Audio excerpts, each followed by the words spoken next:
Farivany anotany izay vitsivitsy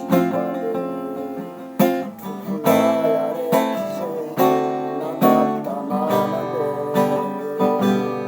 farisy lanjainy engakeza izy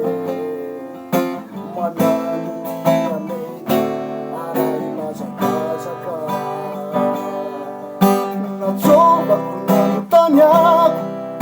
namanizy mirana trafakitrano na satria mbolulavitranidya ka mialatsiny hoe azafaty sara fa tsy afaka miandre mialimikitroka titentiko zaho maika zanarôno tsy nampandroso zaho te ho tonga fefa mandinana hanzay malalako mialatsiny sara fa mbolo lavitra miandianana jofurano mbo tsy ho azon-tsampone nadalana tsy fomba kokoa ny manonga fotoana fefa mandinana hanzay malalako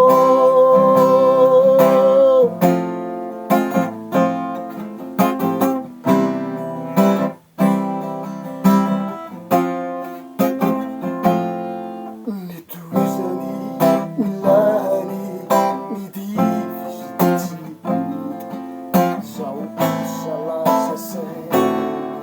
meritreritra tsy mitokoatra ny fitiavana tsy mahalalita sy fahody tena tia tsy matana tena oviana vaokomisy karandreny miamina zaho efa zatra tokana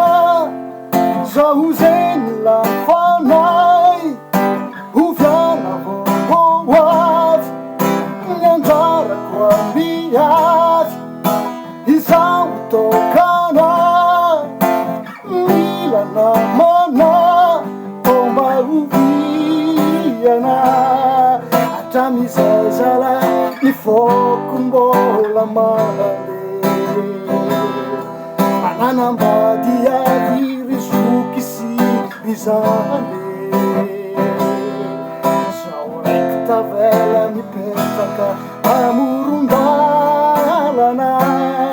mandinam-panotany hamoha ny fitiavana